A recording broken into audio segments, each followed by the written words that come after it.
All right, let's now welcome Thembisa Fakude, who's the Senior Research Fellow and Director for Africa-Asia Dialogue, who joins us now to also weigh in on these latest developments between India and Pakistan. So, Thembisa, it's great to have you with us. So, what do you understand? Because I was reading an article about an hour ago that referred to about 12 hours ago that Pakistan and India had themselves agreed to a full and immediate ceasefire with Pakistan's airspace fully restored. But of course, the latest news was that about an hour ago was that fighting had resumed at both sides, once again blaming each other and no one taking full responsibility for the conflict. We're going to get to Trump and how he basically says he actually brokered the ceasefire.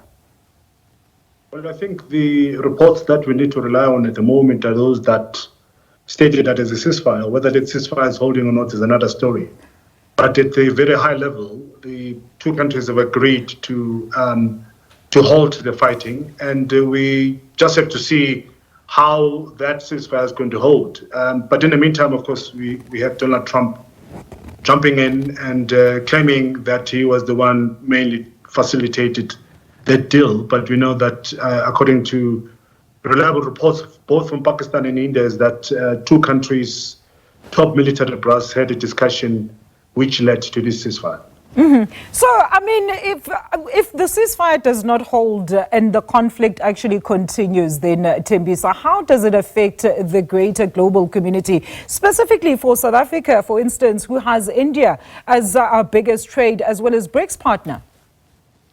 Well, I think what's most important is that India underestimated Pakistan. Pakistan is a military state, and it's got a very strong military and much more organized military. And I think India underestimated, because we need to understand that the first country that fired the first salvo in this regard has been India. And Pakistan retaliated. Even when the initial attacks, which killed 26 civilians in Pahalgam in Kashmir, occurred, it was Pakistan that said it's willing to have an open investigation, and India insisted that it was Pakistan that facilitated and sponsored the terrorist attacks. So if this does continue, of course, we are likely to have a situation where the business, particularly the waters, Indian Ocean, is likely to be disturbed with all these flying projectiles all over the place. So the airspace will be disturbed. But importantly, even the maritime business might just be disturbed. But what worries me even more is the Pakistani-India diaspora, because South Africa and many other countries have a substantial diaspora or number of people who are of Indian descent and Pakistan descent. And if this war was to continue, I think you are likely to have that spill over into many other countries, including South Africa. Because those were the concerns, right, Thembisa? Because we were actually fearing of a wider regional conflict. But I mean, maybe just because we've received the news that there's a current ceasefire, maybe take us through what the history of this war really is about, just for the benefit of some of our viewers. Well, the history of this war was as a result of the partitioning of the Indian subcontinent in 1947, where two countries were created, one majority Hindu, which is India, and the other one was majority Muslim, which was Pakistan.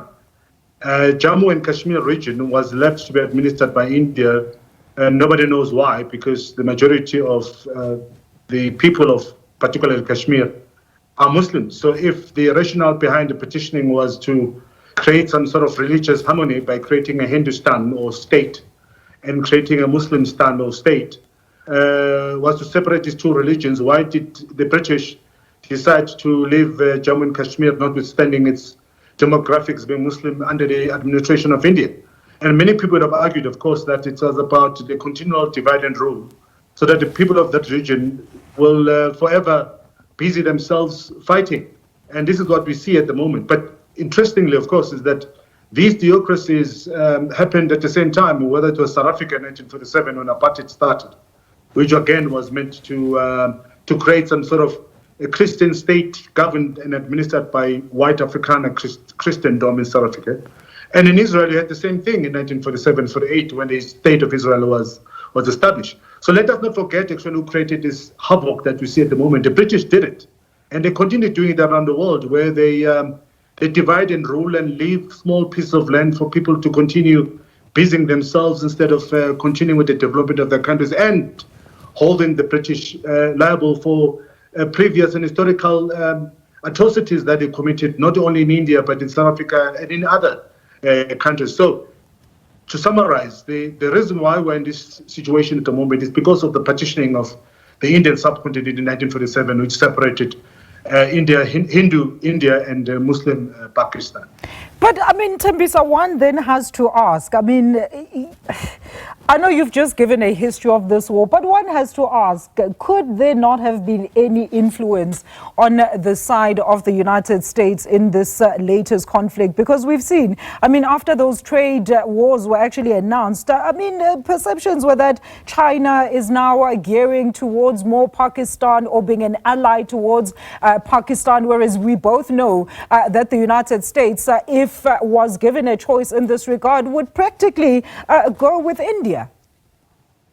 No, certainly, particularly that J.D. Vance, the Deputy or the Vice President of the United States, has got strong relations with India because of his wife's family, who has strong relations, and her parents come from India. Not long ago, of course, J.D. Vance visited India, and we saw this flexing of muscles after that visit. So the United States indeed was involved in this discussion, but we can't discount the fact that India was at the same time on the back foot. They underestimated the power and the might of Pakistan. I think they were caught off guard. The Pakistanis retaliated very forcefully, particularly using the drones. And I think India realized that they've actually taken a wrong direction in this regard. By the way, till now, they have not presented any solid evidence to prove that Pakistan was indeed behind this terrorist attack which happened in Kashmir. So I do agree with you that the Americans might have been involved, but at the same time, I think it's to the relief of the Indians who underestimated the power and the might of Pakistan. Thembisa, thank you so much for engaging with us on this topic. That is Mr. Thembisa Fakude. There is a senior research fellow as well as director for Africa-Asia Dialogue, who was joining us to weigh in on, of course, the latest that we're getting now is that there has been a ceasefire that has been agreed between the warring two sides, namely India as well as Pakistan.